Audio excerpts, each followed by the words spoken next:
In respiratory examination, we are going to discuss about percussion today.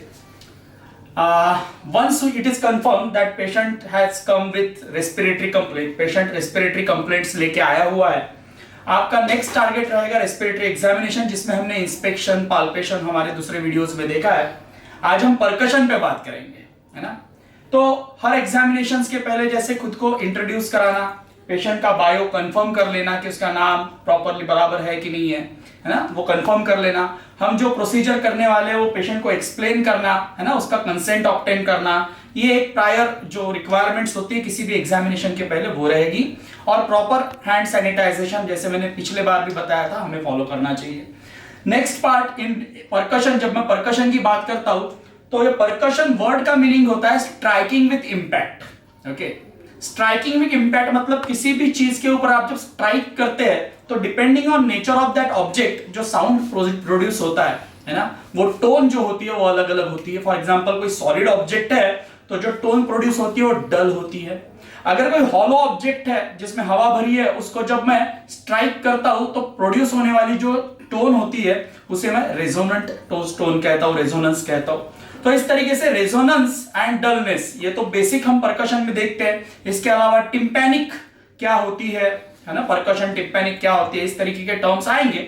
तो percussion की basic technique की जहां मैं बात करता हूं तो आपको क्या करना है, यह आपका जो हाथ होता है इसके fingers, specially middle finger, non dominant hand का मिडल फिंगर. मैं पूरे फिंगर्स क्यों बोल रहा हूं, क्योंकि आपको एक अच्छे से स्किन के साथ सील बनाना जरूरी होता है. ठीक है, तो जब मैं हैंड पूरी तरीके से चेस्ट पे स्किन पे रखता हूं तो मेरे मिडल फिंगर का सील ठीक से हो, फॉर्म हो. ये मेरा पहला जो मुझे ध्यान देने वाली बात रहेगी.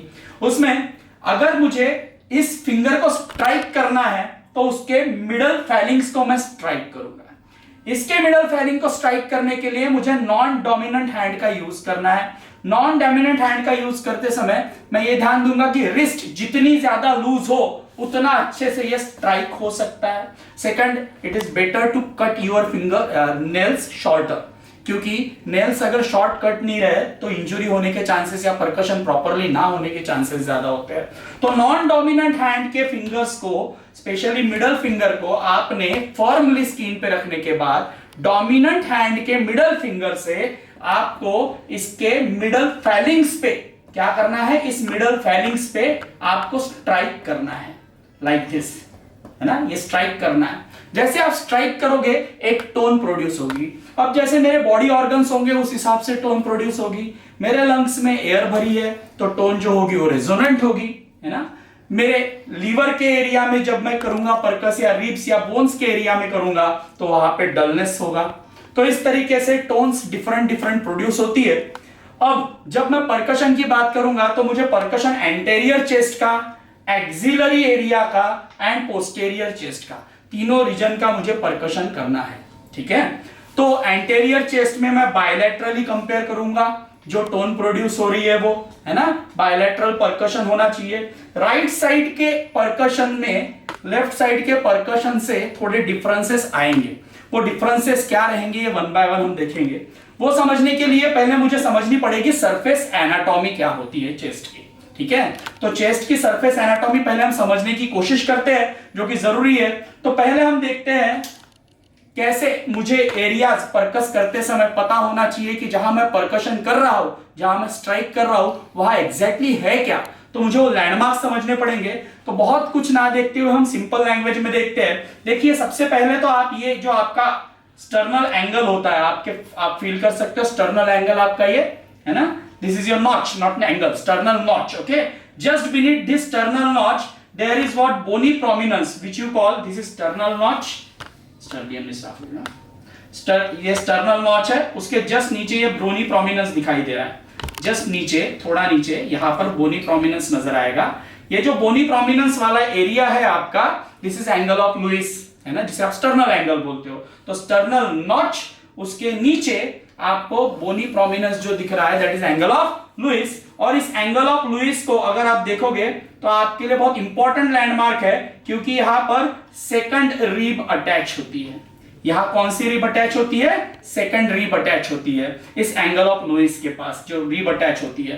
तो इस सेकंड रिब के जस्ट नीचे जो इंटरकॉस्टल स्पेस होगी वो सेकंड इंटरकॉस्टल स्पेस है। कौन सी इंटरकॉस्टल स्पेस है? सेकंड इंटरकॉस्टल स्पेस होती है। तो यहां से मैं काउंट कर सकता हूं आगे इंटरकॉस्टल स्पेसेस को। तो ये एक लैंडमार्क आपको पहले समझना होगा।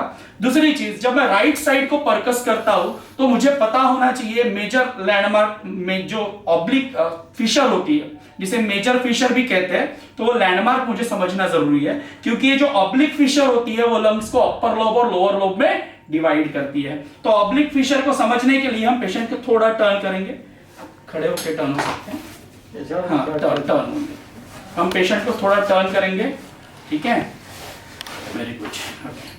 हाँ, हाथ डोक्यावर ठेवा, ओके।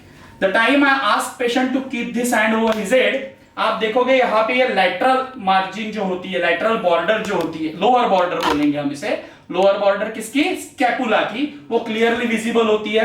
मैं यहां से अराउंड C2 की लेवल से एक लाइन ऐसे ड्रॉ करते हुए जा रहा हूं लोअर बॉर्डर को, इस तरीके से। I am going sideways like this, sideways like this, थोड़ा पलट जाइए ऐसे आगे, okay.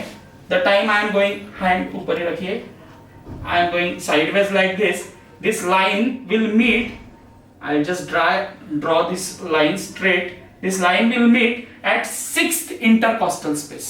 Okay, at the region of 6th rib over here, this line will meet. Okay, when I draw another line from 4th, see this is second intercostal space, this third, this is 4th. Okay, so around from the part of 4th rib, I'll draw another line which is going say parallelly, or which is following this lower line, जो इस lower line को follow कर रही है। इस तरीके से सीधी line जब मैं ड्रॉ करता हूं तो ये सीधी लाइन पीछे आते आते आपके इस लाइन को इंटरसेक्ट करती है। If you can see this line which is coming from 4th rib is intersecting to this lower line, है ना, which is meeting to 6th rib. Okay, so यहाँ पे आप देख सकते हैं कि चेस्ट के जो पार्ट हुए हैं, है ना, उस चेस्ट के पार्ट में ये जो मेजर पोर्शन एंटेरियरली आप देख पा रहे हो, ये जो लाइन होगी, ये लाइन आपकी माइनर फिशर को, या जिसे आप हॉरिजॉन्टल फिशर बोलते हो, उसे रिप्रेजेंट करेगी, जो 4th रिब से निकली है। और ये जो लोअर लाइन है, जो आपके लोअर स्कैपुलर बॉर्डर से होते हुए आपके 6th रिब तक आई है, ये आपके मेजर फिशर को रिप्रेजेंट करती है। So most of the part, see minor fissure के ऊपर अपर लोब होता है, तो anteriorly there is most of the part of upper lobe, है ना। Small portion is of middle lobe on right side and very tiny region represent lower lobe. ये आप देख सकते हो कि major portion, most part is what upper lobe when it comes to right anterior chest. When it comes to axillary region, you can differentiate all three lobes here. You can easily see all three lobes here: upper lobe, middle lobe and lower lobe. Okay, going posteriorly, है ना, see here it is scapula. So below this major fissure, this is your major fissure, oblique fissure, large portion is of what? Lower lobe. This large portion represent lower lobe. So posteriorly there is large portion of lower lobe, है ना। In axilla there are all three lobes differentiated well, whereas anteriorly upper lobe, it makes upper lobe large portion is upper lobe, okay, middle lobe is small portion, whereas lower lobe is very tiny area. So you got these landmarks over here. Again, when I'll percuss here, I'll percuss right from supraclavicular space, infraclavicular area, and then I'll move down. Somewhere here there is liver located. Okay, so I must know upper border of liver so that कि भैया resonance से डल कब बनेगा, कि भैया यहां से मैं रेजोनेंट परकशन कर रहा हूं, वो डल टर्न होने लगेगा जब मैं लिवर एनकाउंटर करूंगा। तो मुझे अपर बॉर्डर लिवर की पता होनी चाहिए। इसके लिए मैं एक मैजिक नंबर बोलूंगा, हाथ ऊपर, मैजिक नंबर बोलूंगा 5, 7 एंड 9, वो आपको ध्यान में रखना है। नाउ ये 5, 7, 9 क्या है? तो इस मिड, ये आपका क्लेविकल है, मिड क्लेविकुलर लाइन में आपको around 5th intercostal space, second, third, 4th, 5th, here it around 5th intercostal space में एक मार्क मैंने बनाया। देन मिड एक्सिलरी लाइन में 7th इंटरकॉस्टल स्पेस में, अराउंड 7th इंटरकॉस्टल स्पेस में मैं एक मार्क बनाऊंगा, 7th इंटरकॉस्टल स्पेस में। इसके बाद पीछे पलट जाइए, मिड स्कैपुलर लाइन में अराउंड 9th इंटरकॉस्टल स्पेस में मैं एक मार्क बना रहा हूं, है ना। जब इस 9th इंटरकॉस्टल स्पेस को, इन 3 पॉइंट्स को मैं जोड़ूंगा, 7th इंटरकॉस्टल स्पेस को और 5th इंटरकॉस्टल स्पेस को जोड़ दिया जाए, ये पूरी लाइन जो है, जो 7th इंटरकॉस्टल स्पेस को, 5th इंटरकॉस्टल स्पेस को और 9th इंटरकॉस्टल स्पेस को ज्वाइन कर रही है ना, ये line in mid clavicular, in mid axillary and in mid scapular region. Mid clavicular में 5th, मिड एक्सिलरी में 7th एंड मिड स्कैपुलर में 9th। ये जो लाइन है, ये लाइन है अपर बॉर्डर ऑफ लीवर, ये समझ लो। तो भैया जब भी मैं एंटेरियरली, सीधा हो जाइए, जब भी मैं एंटेरियरली परकशन करूंगा, मैंने यहां से परकशन शुरू करना है, कहां से? सुप्रा क्लेविकुलर स्पेस से। अब सुप्रा क्लेविकुलर स्पेस में लंग्स के अपाइसेस का रीजन हो गया, मैंने फर्मली अपना middle finger non dominant hand का यहां रख दिया, ठीक है। डोमिनेंट हैंड के मिडल फिंगर से मैं इस मिडल स्पाइक पे स्ट्राइक करूंगा, मुझे रेजोनेंट टोन आएगी। फिर उसके बाद नीचे सेकंड इंटरकॉस्टल स्पेस यानी इंफ्रा क्लेविकुलर रीजन में मैं परकस करते जा रहा हूं, इसे मेमोरी रीजन भी बोलते हैं। This infraclavicular region is memory region, so I am percussing here also. So when I am percussing, it will be resonant. The time I am moving to 5th intercostal space onward, it will turn to be dull. Why? Because here it is what? Upper border of liver. Now liver is starting here. So dullness will encounter on 5th intercostal space onward. Okay. I'll ask patient to take deep breath now. लंबी सांस लेके पकड़ के रखिए थोड़ी देर के लिए। तो जब मैं ऐसे में परकस करूंगा, जब पेशेंट डीप ब्रीथिंग में है, तो डायफ्राम नीचे शिफ्ट हो जाएगा, लीवर नीचे शिफ्ट हो जाएगा, तो ये डलनेस भी नीचे शिफ्ट हो जानी चाहिए, है ना। लेकिन अगर डलनेस नीचे शिफ्ट नहीं हुई, आप छोड़ सकते हो, डलनेस अगर नीचे शिफ्ट नहीं हुई और फिर भी मुझे यहां पर डल लग रहा है, डीप इंस्पिरेशन में भी मुझे इसी रीजन में डल लग रहा है, तो इट इज पैथोलॉजिकल। इसका मतलब डायफ्राम के ऊपर कहीं तो भी क्या है, इधर देयर इज कोलैप्स, इधर देयर इज कंसोलिडेशन, कोई मास है जो रेजोनेंट परकशन नहीं होने दे रहा है। क्योंकि डलनेस जब नीचे शिफ्ट होगी, अपर बॉर्डर ऑफ लीवर जब नीचे शिफ्ट होगी, है ना, डायफ्राम नीचे शिफ्ट होगा, तो यहां तो परकशन जो है वो रेजोनेंट होना चाहिए। अगर ऐसा नहीं हो रहा है तो वहां पर कोई फ्लूइड, कोई मास, कोई कंसोलिडेशन ये हो सकता है। इसे टाइडल परकशन कहते हैं। लॉन्ग ब्रेथ लेके किया गया परकशन, इसे टाइडल परकशन कहते हैं। Dullness should shift down, okay, on deep inspiration, and percussion should turn to be resonant in this area because of shifting of diaphragm down. So इसे tidal percussion कहते हैं। तो हमने देखा सुप्रा क्लेविकुलर में करो, इवन क्लेविकुलर एरिया में, यानी यहां बोन है, तो here you should encounter what?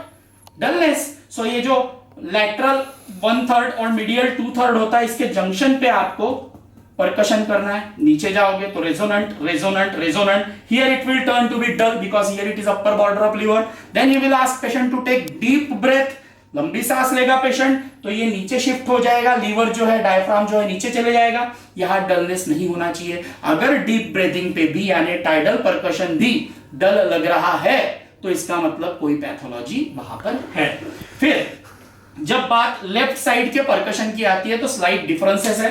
पहला डिफरेंस, आपके लेफ्ट साइड पे हार्ट होता है ना, स्टर्नम के पीछे ऐसे लेफ्ट साइड की तरफ टिल्टेड टुवर्ड लेफ्ट हार्ट होता है, फिस्ट साइज का, मुट्ठी के साइज का।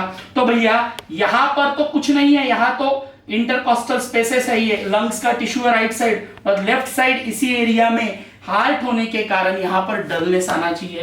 तो जब आप यहां परकस करोगे और यहां, तो it is what common to है, it is very important to have dullness over here, natural dullness will be there.